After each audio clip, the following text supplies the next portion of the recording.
नमस्कार, स्वागत है आपका संसद टीवी पर। मैं हूं मनोज वर्मा और आप देख रहे हैं हमारा खास कार्यक्रम मुद्दा आपका। आज का मुद्दा सीधे सीधे आपसे जुड़ा है। सरकार ने open network for digital commerce यानी ONDC की शुरुआत की है। अभी 5 शहरों में इसका पायलट चरण शुरू हुआ है। इस नेटवर्क का मकसद एक ऐसा ऑनलाइन सिस्टम बनाना है जहां दुकानदार और ग्राहक साबुन से लेकर एयर टिकट तक सब कुछ बेच सकें। ये दुनिया में अपनी तरह की पहली पहल है जिससे छोटे दुकानदारों और रिटेलर्स को बराबरी का मौका देना है। इसलिए open network for digital commerce यानी ONDC को जानना समझना जरूरी है। इसलिए चर्चा करने के लिए हमारे साथ सीधे जुड़े हुए हैं 9 सदस्यीय सलाहकार परिषद के सदस्य और राष्ट्रीय स्वास्थ्य प्राधिकरण के CEO RS शर्मा जी। शर्मा जी, आपका स्वागत है संसद टीवी पर। नमस्कार वर्मा जी, आप धन्यवाद बहुत बहुत मुझे अपने नेटवर्क पर आमंत्रित करने के लिए। RS Sharma ji, open network for digital commerce क्या है, इसका उद्देश्य क्या है? देखिए, इसका उद्देश्य है एक प्रकार का नेटवर्क स्थापित करना जिसमें कि बायर्स और सेलर्स जी बहुत ही बिना हैसल फ्री तरीके से एक दूसरे से बिजनेस का ट्रांजैक्शन कर सकें। और ये दूसरे प्लेटफॉर्म से अलग है, इसलिए अलग है कि इसमें आपके पास कौन सा एप्लीकेशन है, सेलर के पास कौन सा प्लेटफॉर्म है, इस पर बिना किसी निर्भर हुए जो लोग इस नेटवर्क से जुड़ेंगे वो आपस में एक दूसरे से कनेक्ट कर सकेंगे। जी ये एक उदाहरण देकर मैं आपको समझाता हूँ कि जैसे अभी वर्तमान में आप अगर अमेज़न पर सामान खरीदते हैं या फ्लिपकार्ट पर सामान खरीदते हैं तो आपके पास फ्लिपकार्ट का या अमेज़न का एप्लीकेशन होना चाहिए। उसी तरह से आपके जो सेलर्स हैं उन सेलर्स को भी उसी प्लेटफॉर्म पर होना चाहिए। जी अभी इसका मतलब है आपस में ये नहीं हो सकता कि अगर आप फ्लिपकार्ट का एप्लीकेशन आपके पास है तो आप अमेज़न से सामान नहीं खरीद सकते। दूसरी तरफ हमारा जो नेटवर्क है, ओपन नेटवर्क है, उसका मकसद उसको समझ लीजिए आप एक ईमेल एड्रेस की तरह है जी कि मान लीजिए मैं जीमेल पर हूं और आप हॉटमेल पर हैं, तो मैं आपको आसानी से मेल भेज सकता हूं। उसी तरह से बायर किसी प्लेटफॉर्म पर है और सेलर किसी प्लेटफॉर्म पर है, दोनों ही आपस में बातचीत कर सकते हैं, दोनों ही आपस में ट्रांजैक्शन कर सकते हैं। इसका मतलब है ये ओपन है, इंटरऑपरेबल है। ये एक दूसरे से पूरी तरह से बात करने का या पूरी तरह से ट्रांजैक्शन करने का ओपन नेटवर्क है। जी अगर मैं बात करूं तो open network for digital commerce का किसको सबसे ज्यादा लाभ होगा, किस तरह होगा, क्या इसका लाभ एक तरह से आप देखते हैं? देखिए, इसका सबसे बड़ा लाभ हमारे छोटे जो हमारे व्यापारी हैं, छोटे जो बेचने वाले लोग जी हैं, उनको उनके पास अभी वर्तमान में कोई बहुत ज़्यादा इलेक्ट्रॉनिक केवाईसी या बहुत बड़े टैक्स के कागजात या बहुत सारी डॉक्यूमेंटेशन नहीं है। तो सबसे पहले तो उनको लाभ होगा क्योंकि इस प्लेटफॉर्म पर वो आसानी से एक प्रकार से भाग ले सकेंगे इसमें। तो सबसे बड़ी चीज़ तो ये है। दूसरी तरफ इसमें हम लोगों को सबसे बड़ा लाभ ये होगा कि ये एक हाइब्रिड मॉडल भी प्रस्तुत करेगा कि जी आप एक प्रकार से लोकल, हाइपर लोकल भी शॉपिंग कर सकते हैं और डिजिटल, पूरी तरह से डिजिटल भी कर सकते हैं। अगर आप कह सकते हैं भाई ठीक है, हमने आपसे सामान खरीद लिया और आपके नेबरहुड में ही वो अगर विक्रेता है तो विक्रेता आपके यहाँ सामान पहुंचा सकता है, आप सामान विक्रेता के यहाँ से ले सकते हैं या कोई और व्यवस्था से भी आपके यहाँ सामान पहुंच सकता है। तो काफी फ्लेक्सिबिलिटी एक प्रकार से होगी। जी और दूसरी बात जो है, अभी वर्तमान में जितने प्लेटफॉर्म्स हैं वो सब प्लेटफॉर्म्स काफी सारा कमीशन भी लेते हैं जी बेचने पर। तो वो सब भी, क्योंकि ये एक प्रकार से एक नॉन प्रॉफिट कंपनी की तरह काम कर रहा है, ये open network for digital commerce इसकी कंपनी की शुरुआत की गई है, तो क्योंकि प्रॉफिट इसका मोटिव नहीं है इसलिए इस पर ये भी फीस वगैरह और कमीशन वगैरह भी काफी कम होगा। केवल नेटवर्क को संचालित करने के लिए जितना जरूरत पड़ेगी उतना जी होगा और बाकी चीजें काफी अच्छी सस्ती होंगी। तो एक प्रकार से लोगों के लिए जो एंट्री बैरियर है जी वो एंट्री बैरियर नहीं होगा। जी। जाहिर सी बात है, छोटे दुकानदारों को इससे लाभ होगा, जो आम उपभोक्ता है उसको भी लाभ होगा। लेकिन आर एस शर्मा जी, एक सबसे बड़ा सवाल टेक्नोलॉजी का है, क्योंकि अमेजॉन और फ्लिपकार्ट ने लोगों को जो अपनी ओर आकर्षित किया है, दुकानदारों को जो आकर्षित किया है, उसमें जो टेक्नोलॉजी है उसकी भूमिका खासी महत्वपूर्ण रही है। आप कैसे देख रहे हैं, क्योंकि एक बड़ी चुनौती मानी जा रही है इसको भी? देखिए, हिंदुस्तान ने बड़े बड़े प्रयोग किए हैं। हिंदुस्तान ने टेक्नोलॉजी के क्षेत्र में बड़े अभिनव हमारे जी। यहाँ काम हुए हैं। एक डिजिटल आइडेंटिटी सिस्टम है आधार, जो आज 130 करोड़ लोगों के पास है, जिसके माध्यम से आप जो है कहीं भी ऑथेंटिकेट कर सकते हैं, कहीं भी इलेक्ट्रॉनिक केवाईसी दे सकते हैं, बैंक का अकाउंट खोल सकते हैं आप। उसी प्रकार से यूनिफाइड पेमेंट इंटरफेस है, जो जिसका ईजाद हिंदुस्तान में हुआ, जिसमें करीब 540 करोड़ ट्रांजैक्शन पिछले महीने रिकॉर्ड किए गए। इसका मतलब एक दिन में 18 करोड़ ट्रांजैक्शन हिंदुस्तान में उससे होते हैं। उसी प्रकार से कोविन को आपने देखा, कोविन जी। एप्लीकेशन हमने किया और इसमें करीब 200 करोड़ लोगों के टीके दर्ज हो चुके हैं एक साल सवा साल के अंतर्गत। तो ऐसे बड़े प्रयोग किए हैं और यही एक प्रकार का अभिनव प्रयोग है, जिसमें हम लोग ये प्रयोग कर रहे हैं कि किस प्रकार से ओपननेस पूरे सिस्टम में इंटरऑपरेबिलिटी ला सके।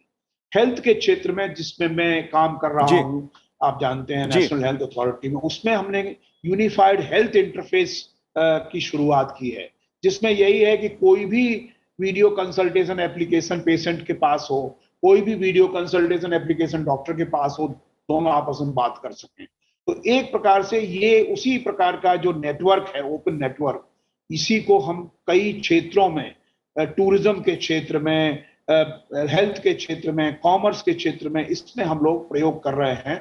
और मेरा पूरा विश्वास है कि जिस प्रकार से हमने सफलता हासिल की है और नए अभिनव प्रयोगों में, उसी तरह से इसमें भी अब सफलता हासिल करेंगे। टेक्नोलॉजी हमारा बहुत बड़ा यूएसपी है। जी। हम जानते हैं कि टेक्नोलॉजी का इस्तेमाल किस तरह से लोक कल्याण कार्यों में, जन कल्याण कार्यों में किया जा सकता है, उसका हमने किया है। और वही एक उदाहरण इस प्रकार का है, जिसमें हम चाहते हैं कि सारे लोग जुड़े। हमारा कोई उद्देश्य किसी से प्रतिस्पर्धा का नहीं है, जी। बल्कि हमारा उद्देश्य है कि हम एक सारे प्लेटफॉर्म जुड़ सकते हैं। अमेजॉन, फ्लिपकार्ट, बाकी सब प्लेटफॉर्म भी इससे जुड़ सकते हैं। इसमें कोई, मैं तो केवल ये कह रहा हूं कि ये प्लेटफॉर्म इसमें बंदिश नहीं लगाएगा कि आपके पास दोनों क्रेता और विक्रेता दोनों के पास एक ही एप्लीकेशन हो, इस तरह की बंदिश नहीं रहेगी। जी। जाहिर सी बात है कि जो डिजिटल मार्केट की हम बात करते हैं, तो उस पे जो अंतर्राष्ट्रीय कंपनियां हैं, खासी होड़ लगी है, क्योंकि वो भारत को एक बाजार के रूप में देखती हैं और उन्हें काफ़ी उपभोक्ता यहाँ मिलते हैं। आप 9 सदस्यीय सलाहकार परिषद के सदस्य भी हैं। तो एक तो मेरा सवाल आपसे ये है कि 9 सदस्यीय सलाहकार परिषद जो है, इसका क्या कार्य होगा, इसका क्या आगे ये क्या काम करेगी, कैसे करेगी? दूसरा, क्या आपको लगता है कि जो फ्लिपकार्ट या इस तरह की अमेजॉन वगैरह हैं, उनका जो दबदबा है मार्केट में, उस पे भी थोड़ा सा अंकुश लगेगा और बराबरी का मौका मिलेगा? देखिए, जहां तक सलाहकार परिषद का सवाल है, तो आप शब्द ही सलाहकार है, तो हम लोग सलाहकार सलाह देते रहेंगे इस जी। पूरी व्यवस्था को। तो इसमें कोई समस्या नहीं है हमको। हम, हमारा कोई अधिकार नहीं है, लेकिन सलाह देने का जो काम है हम करते रहेंगे, सारे सदस्य, और बड़े महत्वपूर्ण लोग हैं इसमें। मैं भी हूँ इसमें। जी। दूसरी बात आपकी जो है, जैसा मैंने शुरुआत में कहा कि हम किसी के विरुद्ध, ये पूरा नेटवर्क किसी के विरुद्ध नहीं है। ये जैसे आपको मालूम है, यूपीआई की शुरुआत जब हुई, तो हमने भीम एप्लीकेशन 2016 दिसंबर में लॉन्च किया माननीय प्रधानमंत्री जी। और उसके बाद बहुत सारे ऐसे प्लेटफॉर्म्स थे जो अपना जो डिजिटल जो वॉलेट्स वगैरह काम कर रहे थे। पेटीएम का उदाहरण मैं देना चाहूंगा, जी। और बाद में पेटीएम भी यूपीआई में शामिल हो गया। तो उसी प्रकार से बहुत से प्लेटफॉर्म्स ऐसे हैं जो जो अपना प्लेटफॉर्म भी चलेगा, साथ साथ इस बात में भी शामिल हो सकते हैं। तो ये एक डेमोक्रेटाइजिंग दी ई कॉमर्स की बात है। ये ई कॉमर्स को डेमोक्रेटाइज करना, ओपन करना, ये प्रयास है इस तरह का। जी। आर एस शर्मा जी, क्षेत्रीय भाषाओं की अगर मैं बात करूं, क्योंकि हम डिजिटल मार्केट की बात कर रहे हैं, ई कॉमर्स की बात कर रहे हैं, तो क्षेत्रीय भाषाओं से भी हमारा जो बाजार है, उसमें काफ़ी उसका प्रभाव देखने को मिलता है। तो क्या क्षेत्रीय भाषाओं को का भी इस प्लेटफॉर्म पर कुछ हिस्सा होगा, भागीदारी होगी? बहुत अच्छा प्रश्न आपने मनोज वर्मा जी पूछा है। ये मैं शायद मुझे जवाब दे देना चाहिए था इसका जी पहले ही। ये बेसिकली आप ये मान के चलिए एक नेटवर्क है। जी इस नेटवर्क के अंतर्गत कई सारे प्लेटफॉर्म्स को एग्जिस्ट कर सकते हैं। इसमें कोई प्लेटफॉर्म, इसको समझने का प्रयास कीजिए। जी प्लेटफॉर्म एक जी प्रकार से एक एक पर्टिकुलर वो है, परिभाषा है, और नेटवर्क एक दूसरी परिभाषा है। इस नेटवर्क पर कई सारे प्लेटफॉर्म जुड़ सकते हैं, ये मान के चलिए आप। तो इसमें जो लोकल लोग हैं, जैसा मैंने कहा कि हाइपर लोकल ई कॉमर्स से लेकर के ग्लोबल ई कॉमर्स तक इस नेटवर्क में शामिल हो सकती है। तो इसमें कोई वो नहीं होगा, और इसीलिए जो लोकल भाषाएं हैं, जहां पर लोकल लोग इसमें भागीदारी करेंगे, उनका अपना एक नेटवर्क से जुड़ेंगे, वो बिल्कुल संभव है और ऐसा होना ही चाहिए। भारत देश जैसे विविधतापूर्ण देश में कोई एक भाषा या एक पर्टिकुलर चीज से नहीं काम चलेगा। जी वो हर जगह अपनी अपनी जो हमारी भाषाएं हैं, हमारी जो बोलियां हैं, उन सब में काम होना चाहिए, और इससे विविधता को पूरी तरह से ये इसको एक प्रकार से नया आयाम मिलेगा। जी आर.एस. शर्मा जी, आखिरी बात, क्योंकि ये पूरा जो मुद्दा है वो आर्थिक जगत से भी जुड़ा हुआ है, निवेश से जुड़ा हुआ है, आत्मनिर्भर भारत से जुड़ा है। इन पहलुओं को आप कैसे देखते हैं? जो सरकार की ये योजना है, इससे कितना लाभ होगा आत्मनिर्भर भारत की दृष्टि से? देश के आर्थिक जो संसाधन है, जो देश की आर्थिक शक्ति है, उसको कितनी ताकत मिलेगी, कितनी शक्ति मिलेगी? देखिए, मैं तो मात्र इतना कहना चाहूंगा, अभी तो भविष्य किसी ने देखा नहीं है। जी भविष्य में इसका क्या स्वरूप होगा, कितना ग्रो करेगा, कितना क्या होगा, मैं कह नहीं सकता। लेकिन इतना कह सकता हूं कि जो संरचना इसके बारे में बनाई गई है, एक नॉन प्रॉफिट कंपनी की, और बहुत सारे निवेशक इससे जुड़े हैं, धीरे धीरे शुरुआती निवेशक, तो एक प्रकार से मुझे लगता है कि इसका भविष्य बहुत ही उज्जवल है। अब इसके कितने प्रभाव होंगे, मेरा मानना अपना ये है कि ये बहुत ही बेनिफिशियल प्रयोग है, बेनिफिशियल प्रयास है। और इस प्रयास में, जैसा मैंने कहा, किसी के अगेंस्ट में ये प्रयास नहीं है। जी ये प्रयास मात्र एक नए तरह की संरचना शुरुआत करने का है, एक नेटवर्क पर आधारित डिजिटल कॉमर्स स्थापित करने का है, और वो नेटवर्क भी ओपन नेटवर्क है। तो इसलिए इसके इसके बहुत दूरगामी परिणाम होंगे, और न केवल ये डिजिटल कॉमर्स में, जी बल्कि ये फॉर्मूला हेल्थ में, ये फॉर्मूला एग्रीकल्चर में संभव है, ये फॉर्मूला टूरिज्म में, बहुत सारी चीजों में हम ये फॉर्मूला लागू करेंगे। और इसका अच्छा, क्योंकि देखिए, एक बहुत महत्वपूर्ण बात हमें समझनी होगी। जी हिंदुस्तान ने ऐसे डिजिटल आर्टिफैक्ट बनाए हैं जो इस पर्टिकुलर नेटवर्क के बिल्डिंग ब्लॉक के तौर पर काम कर सकते हैं। जैसे कि डिजिटल कॉमर्स, ये सॉरी पेमेंट सिस्टम। जी अब पेमेंट सिस्टम में मान लीजिए आप डिजिटल कॉमर्स में पेमेंट करते हैं, तो आप क्रेडिट कार्ड से पेमेंट करते हैं, डेबिट कार्ड से पेमेंट करते हैं, यूपीआई से पेमेंट करते हैं। पेमेंट सिस्टम हमारा है। डिजिटल सिग्नेचर जो ऑन डिमांड है वो हमारे हैं। डिजिटल आइडेंटिटी है, इलेक्ट्रॉनिक केवाईसी है। ये बहुत सारे जो जो इस प्रकार के जो ऑब्जेक्ट्स हैं, जिसको हम डिजिटल पब्लिक गुड्स कहते हैं, हिंदुस्तान में डिजिटल पब्लिक गुड्स बहुत बनाए गए हैं और बड़े स्केलेबल हैं। पेपरलेस, प्रेजेंसलेस, कैशलेस जो ट्रांजेक्शन्स हैं, उनकी उनकी जो उनकी जो चीजें हैं, वो हमारे पास हैं मौजूद। और उन्हीं की सहायता से, इन्हीं बिल्डिंग ब्लॉक्स की सहायता से हम एक नेटवर्क का निर्माण कर रहे हैं, और मुझे पूरा विश्वास है कि ये नेटवर्क निश्चित रूप से अपने उद्देश्यों में सफल होगा। जाहिर तौर पर जो आपने बताया कि open network for digital commerce कैसे काम करेगा और इससे देश की अर्थव्यवस्था को कितना फायदा होगा, टेक्नोलॉजी के जरिए जो छोटे कारोबारी हैं, जो आम उपभोक्ता है, उसे कितना लाभ होगा, ये आपने बताया। जाहिर तौर पे इसके अनेक पहलू हैं, क्योंकि लंबे समय से मांग की जा रही थी कि जो छोटे दुकानदार हैं उनको बराबरी का कोई प्लेटफॉर्म मिलना चाहिए, और सरकार ने इस दिशा में एक कदम आगे बढ़ाया है। आर.एस. शर्मा जी, आपने संसद टीवी से बात की, आपका बहुत बहुत शुक्रिया, बहुत बहुत धन्यवाद हमसे बात करने के लिए। मुकेश मोहन गुप्ता जी भी हमारे साथ जुड़े हुए हैं, जो अध्यक्ष हैं चैंबर्स ऑफ इंडियन एमएसएमई के। मुकेश जी, आपका स्वागत है संसद टीवी पर। मैं आपसे जानना चाहूंगा इस बात को। आर.एस. शर्मा जी बता रहे थे कि किस तरह से जो ओएनडीसी प्लेटफॉर्म सरकार ने दिया है, एक पायलट प्रोजेक्ट के रूप में अभी है, 5 शहरों तक सीमित है ये। आप इस पहल को कैसे देखते हैं? मनोज जी, देखिए, मैं समझता हूं कि जो पेंडेमिक है उसमें जो सबसे बड़ा नुकसान हुआ है, वो जो छोटे, जो किराना व्यापारी हैं, जिनकी छोटी छोटी मोहल्लों में, गलियों में जो दुकान थी, किराना की दुकान थी, आसपास के लोग उनसे सामान खरीदते थे, उनको सबसे बड़ी समस्या हुई, क्योंकि उस समय पर हमने देखा कि पूरा जो विश्व या पूरा भारत जो है वो डिजिटल युग में चेंज हो गया था। और जब भी हमें कोई सामान खरीदना होता था, छोटा सा भी कोई सामान खरीदना होता था, जिसको हम जाके अपने बराबर में जो किराना की दुकान है उससे जाकर लेकर आते थे, या उनको कहते थे कि भैया आप हमें सप्लाई कर दीजिए, वो सब बंद हो गया था। और जो बड़े जो प्लेटफॉर्म हैं, अमेजॉन है, फ्लिपकार्ट है, मतलब देखिए तो जो लोग उन पर रजिस्टर्ड थे, केवल हम लोग क्या करते थे, हम आप सभी, मैं समझता हूँ मजबूरी भी थी, लेकिन हम सब लोगों ने डिजिटली जो परचेज करना वो शुरू कर दिया था। जी। उसकी वजह से जो प्रॉब्लम हुई, जो छोटे जो खुदरा व्यापारी हैं, जो किराना के दुकान करते हैं, या और भी जो जितने हमारे कॉलोनीज हैं, मोहल्ले हैं, गलियां हैं, वहां पर चाहे वो गारमेंट की दुकान हो या किसी और चीज की दुकान हो, उन सबको बहुत बड़ी दिक्कत हो गई थी, क्योंकि उनका तो व्यापार पूरी तरह से एक तरह से बंद हो गया, चौपट हो गया था। जी। और बिल्कुल। हमने देखा है पास्ट में कि ये जो छोटे व्यापारी हैं, इन्होंने शायद कभी ध्यान नहीं दिया कि हम डिजिटल हम भी हो जाएं। ये जी। समझते थे कि हमें क्या जरूरत है, हमारे पास तो लेकिन कस्टमर लेकिन आता है, लेकिन हम अब यहाँ सामान सरकार देखते लेकिन अब हैं। सरकार एक मौका दे रही है। जाहिर तौर पर इसका लाभ जो छोटे कारोबारी हैं उनको बहुत अधिक होगा, क्योंकि अब वो अपना जो उनको एक प्लेटफॉर्म दिया जा रहा है डिजिटल कारोबार के लिए, ई कॉमर्स के जरिए, वो एक अपने में महत्वपूर्ण पहलू है। मेरे साथ अजय शंकर जी भी जुड़े हुए हैं, जो पूर्व सचिव हैं डीआईपीपी के वाणिज्य और उद्योग मंत्रालय से। अजय शंकर जी, आपका स्वागत है संसद टीवी पर।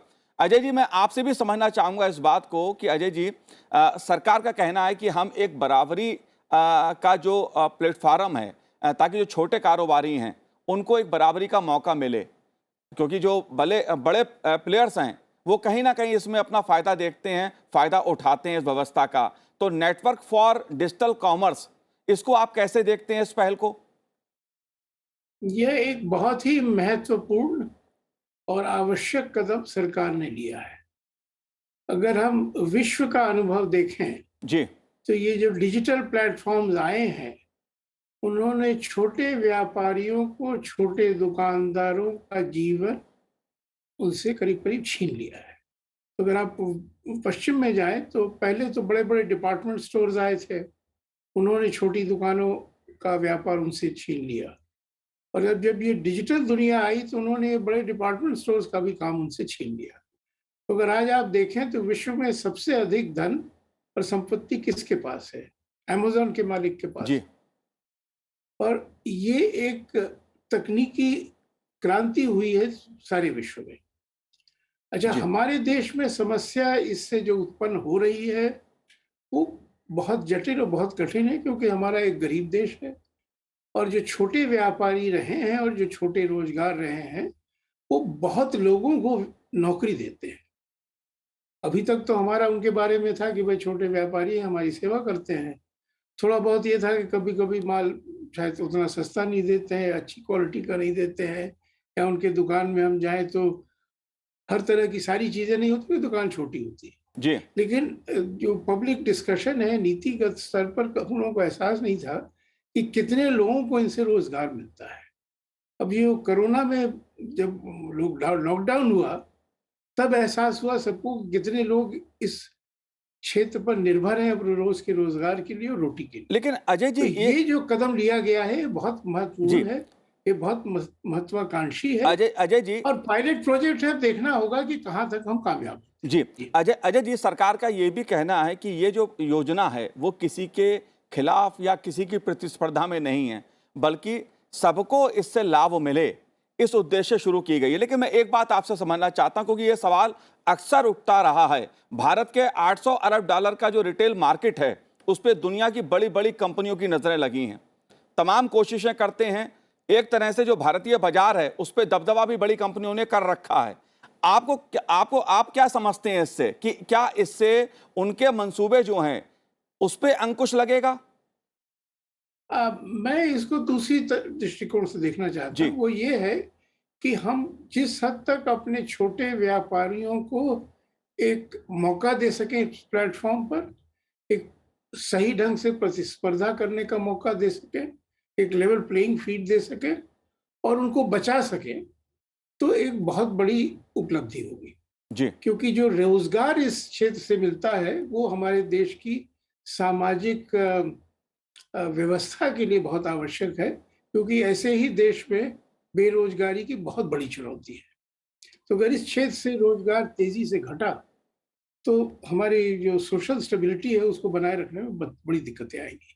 जी। तो अगर इस प्रयोग से हमारे ये छोटे जो व्यापारी हैं वो प्रतिस्पर्धा कर सकें और उनको करने का मौका मिले, तो एक बहुत बड़ा कदम सही दिशा में है। जी। पर चुनौती उन व्यापारियों के भी सामने है कि वो नई डिजिटल दुनिया समझे, उसमें कैसे अपने को कॉम्पिटिटिव बनाए, कैसे प्रतिस्पर्धा करे और कैसे जो उनके पुराने ग्राहक हैं वो उनके पास लौट आए जो छोड़ के चले गए थे, और जो हैं वो बने रहे। जी। तो चुनौती बहुत बड़ी है। जी बिल्कुल। मुकेश जी, चुनौती बहुत बड़ी है क्योंकि टेक्नोलॉजी का भी इसमें खेल है, इसमें प्रभाव है टेक्नोलॉजी का भी। और मैं आपसे दो बातें समझना चाहता हूं मुकेश जी। पहली बात तो ये कि लंबे समय से ये मांग की जा रही थी, जो छोटे व्यापारी थे, आप लोगों की जो संस्थाएं थी, संगठन थे, वो मांग कर रहे थे कि जो बड़े प्लेयर्स हैं डिजिटल कारोबार के, उसमें उनका दबदबा बहुत अधिक है। मैंने कुछ का नाम भी लिया, उनका दबदबा है। क्या जो सरकार ने पहल की है, आप लोगों को लगता है ऐसा कि लंबे समय से आप लोगों की एक मांग थी, उसको सरकार ने स्वीकार किया और आप टेक्नोलॉजी के जरिए अब आप चुनौती दे पाएंगे, उस चुनौती को स्वीकार कर पाएंगे? देखिए मनोज जी, इसमें जो जिस तरह से ये कार्यक्रम शुरू हुआ है और सरकार ने जो बनाया है, नॉट फॉर प्रॉफिट करके एक कंपनी बनाई गई। जी। तो यहाँ जो इनका भी हम नाम ले रहे हैं, जो बड़े ग्रुप हैं, जो मल्टीनेशनल कंपनीज हैं, वो भारत में आई हैं पैसा कमाने के लिए आई हैं। और जैसे सर ने भी कहा कि भाई सबसे ज्यादा पैसा किसके पास है, तो उनके जो ओनर हैं उनके पास है। यहाँ पर जो सरकार का सबसे बड़ा जो कदम है, और मैं कहूंगा कि एक सबसे बड़ी जो छोटे व्यापारियों को जो चीज वो दे रहे हैं, वो कह रहे हैं कि भाई हम ये प्रॉफिट कमाने के लिए ये काम नहीं कर रहे, यानी नॉट फॉर प्रॉफिट कंपनी है। और जहां तक टेक्नोलॉजी की बात है, तो नंदन नीलकेनी जैसे लोग जो जिनका एक अपने आप में एक भारत में टेक्नोलॉजी के युग में जिनका एक अपना नाम है, वो उस कमेटी में है जो इस पूरी जो टेक्नोलॉजी है उसको देख रहे हैं। जैसे अभी बात हो रही थी कि समस्याएं हैं। समस्याएं देखिए ये रहेगी कि जब अभी तक जो ये जो बड़ी कंपनीज हैं, वो एक प्लेटफॉर्म, एक बहुत सारी भूमिका निभा रहे थे कि भाई अगर कोई सामान वापस करना है, कोई पैसा वापस करना है, टाइम से डिलीवरी होनी है, इसकी जिम्मेदारी आखिर कौन लेगा। यहाँ जो बड़ी कंपनीज थी वो सब इसकी जिम्मेदारी ले रही थी। यहाँ पर ये जो अब हमने नया जो सिस्टम शुरू किया है, आत्मनिर्भर भारत की तरफ जो एक कदम बढ़ाया है, जी। मैं समझता हूँ इन सब चीजों को भी सरकार और जो भी ये कमेटी है और नंदन नीलकनी जी जैसे लोग हैं, वो टेक्नोलॉजी की जो आपने बात पूछी, मैं समझता हूँ कि भारत भी टेक्नोलॉजी के मामले में किसी से कम नहीं है। और बहुत सारी जो मल्टीनेशनल कंपनीज हैं, वहाँ भारत के लोग, भारत के इंजीनियर ही शायद वहाँ पर सेवाएं दे रहे हैं। तो मुझे लगता है कि टेक्नोलॉजी के क्षेत्र में शायद बहुत बड़ी समस्या नहीं आएगी। हम इसको पूरा जरूर टाइम से, समय से और अच्छे से कर लेंगे। ये पायलट प्रोजेक्ट हमें थोड़ा बताएगा जो 5 शहरों में शुरू हुआ है। और जहां तक छोटे व्यापारियों की जो आप कह रहे हैं कि क्या उनको एक तसल्ली इस समय हुई है या क्या उनको एक खुशी है, तो मैं यही कहूंगा कि अभी तक जो बड़ी कंपनीज में है, वहां शिकायत ये रहती थी कि उनके मार्जिन बहुत ज्यादा होते थे। वहां पर जो छोटे व्यापारी हैं, वो जाने से, अपने आप को रजिस्ट्रेशन कराने से इसलिए डरते थे, उनको लगता था कि जो उनका मार्जिन है वो काफी बड़ा हिस्सा ये जो कंपनीज हैं, मल्टीनेशनल कंपनीज हैं, वो ले जाती थी। अब जब हम भारत में आत्मनिर्भर भारत के अंतर्गत अगर हम नॉट फॉर प्रॉफिट के लिए काम करेंगे, तो मैं समझता हूं ये निश्चित ही जो भारत के जो छोटे व्यापारी हैं उनके लिए शायद एक अच्छी खबर होगी। आने वाला समय बता पाएगा कि जो छोटे व्यापारी हैं, जो खुदरा व्यापारी हैं, उनको कितना इससे फायदा मिलता है। पर हाँ, मैं ये जरूर मानता हूं क्योंकि ये जो छोटे व्यापारी हैं, अपनी अलग से ये वेबसाइट जो जहां पर ये इनका पेमेंट गेटवे भी हो, इस तरह की बनाने की शायद इनकी अभी ना तो उतना जज्बा है, ना वो बना पाते हैं, ना उसको मेंटेन करना शायद उनके बस की है, जो डेली बेसिस पे अपडेशन जी। हो रहता है। यहाँ पर अगर ये जो ओपन प्लेटफॉर्म है, इसमें सारी सुविधाएं रहेंगी, यानी वो अपना अगर कोई लिटरेचर कोई डालना चाहें, यहाँ पर कोई अपने दुकान के फोटो डालना चाहें, प्रोडक्ट के फोटो डालना चाहें, उस तरह की सारी सुविधाएं भी जब यहाँ पर इस ओपन प्लेटफॉर्म पे मिल जाएगी, तो मैं समझता हूँ कि ये जो हमारे 6 करोड़ से ज्यादा जो एमएसएमईज हैं और जो व्यापारी हैं, क्योंकि आप देखिए जो एमएसएमई की डेफिनेशन में भी ला दिया गया है, जो ट्रेडर्स हैं उनको खास तौर से जो प्रायोरिटी सेक्टर लेंडिंग है, तो एक बहुत बड़ा वर्ग है। और मैं समझता हूं कि ये शायद आने वाले समय में ऐसा होगा कि बहुत छोटे से छोटा एक आदमी साइकिल रिपेयर कर रहा है, हो सकता है कि वो भी चाहे कि मैं अपना जो व्यापार है उसको मैं ऑनलाइन कुछ यहाँ पर ऑर्डर ले लूं, मैं वहां जाके उनकी साइकिल ले आऊं, उसको ठीक कर दूं। और भी इससे छोटे छोटे व्यापारी भी जो हैं, जो बहुत छोटा काम कर रहे हैं, मुझे लगता है और हमें उम्मीद है कि शायद हम उस लेवल तक पहुंच जाएंगे जहां पर हर कोई शायद इससे जो सरकार का जी। जो मिशन जी। भी है कि सबका साथ सबका विश्वास, तो सब अगर यहाँ पर एक डिजिटल मोड में आ जाएंगे तो मैं समझता हूँ एक बड़ी जीत होगी। जी बिल्कुल, जाहिर तौर पे ओएनडीसी जो योजना है उसके जरिए लक्ष्य भी इसी बात का है कि छोटे छोटे कारोबारियों को भी बराबरी से काम करने का मौका मिले, उसको भी लाभ मिले और उसके जरिए उपभोक्ता को भी लाभ मिले। लेकिन सवाल अगर हम वैश्विक स्तर पे करें अजय जी, तो क्या बदलाव आप देखते हैं? क्योंकि आशा ये की जा रही है कि 2034 तक जो ई कॉमर्स बाजार है उसमें भारत अमेरिका को पीछे छोड़कर विश्व का दूसरा सबसे बड़ा बाजार बन सकता है। अर्थव्यवस्था के लिहाज से इस बदलाव को आप कैसे देख रहे हैं? क्योंकि अर्थव्यवस्था दुनिया में तेज गति से भारत की आगे बढ़ रही है, आप कैसे देख रहे हैं इसको? हमारे विकास में चुनौतियां बहुत रही हैं और कहीं उपलब्धियां ज्यादा हैं, कहीं उपलब्धियां कम हैं। जी लेकिन डिजिटल दुनिया में प्रवेश करने में मेरा मानना है कि भारत थोड़ा अग्रणी है, थोड़ा आगे है। तो जिस तेजी से डिजिटल पेमेंट देश में फैला है पिछले 2-3 वर्षों में, जिस तेजी से अब ब्रॉडबैंड फैल रहा है और जिस तेजी से छोटा आदमी अब डिजिटल पेमेंट करने लग गया है, तो हमें उम्मीद है कि डिजिटल कॉमर्स की दुनिया में हम काफी तेजी से आगे बढ़ेंगे और ये जो प्लेटफॉर्म बना है ये छोटे लोगों को अच्छा अवसर दे रहा है। जी और मेरा ये भी मानना है कि जो बातें, जो चिंता व्यक्त की गई है कि 1-2 चुनौतियां हैं, ये से माल वापस कैसे होगा, पैसे कैसे वापस होंगे। तो मेरा मानना है कि छोटा व्यापारी आज भी पैसे वापस कर देता है, माल भी वापस ले लेता है, ऐसी बात नहीं है। तो ये परिवर्तन लाना डिजिटल माध्यम से कोई बहुत बड़ा चैलेंज नहीं होगा, बहुत बड़ी चुनौती नहीं होगी। और इसीलिए पायलट प्रोजेक्ट पे ये कुछ किया जा रहा है कि जिसपे हम सीख सकें और सुधार ला सकें। और ये एक सही तरीका है कोई बहुत बड़ा परिवर्तन लाने के लिए कि पहले हम पायलट प्रोजेक्ट करें और सीखें और फिर सारे देश में और सबसे बड़ी बात है कि स्वदेशी है, नॉट फॉर प्रॉफिट स्वदेशी होने है, की अपना वजह से देसी है। जी और नॉट फॉर प्रॉफिट होने की वजह से एक संभावना है कि यहाँ पर ये बड़ी कंपनियों से छोटे व्यापारी प्रतिस्पर्धा अच्छे ढंग से कर सके, क्योंकि बड़ी कंपनियों का जो प्रॉफिट मार्जिन है वो बहुत होता है। जी तो ये छोटा होने का जो जो एक हैंडीकैप होता है, उससे ये ऊपर उठ सकते हैं। और डिजिटल प्लेटफॉर्म ये भी मौका देता है कि हम छोटे भी हों लेकिन तब भी हम सारी दुनिया तक पहुंच सकें। जी बिल्कुल मुकेश जी, अगर बात आत्मनिर्भर भारत की जाए, स्वदेशी टेक्नोलॉजी की जाए, तो उस दृष्टि से आप कैसे देखते हैं open network for digital commerce को? सर आपकी आवाज नहीं आ रही है। जी अजय जी, अगर जी। हम आत्मनिर्भर भारत की दृष्टि से बात करें, स्वदेशी की बात करें, आप कैसे देखते हैं इस पहलू को? नहीं, हमारा तो मानना है कि भारत अगर सही कदम उठाए और तेजी से उठाए तो एक जिसको कहते हैं लेट मूवर्स एडवांटेज आज हमारे पास है। जी क्योंकि हमारे पास एक युवा पीढ़ी है जिसमें प्रतिभा बहुत है, टेक्नोलॉजी वो अच्छी तरह से समझते हैं।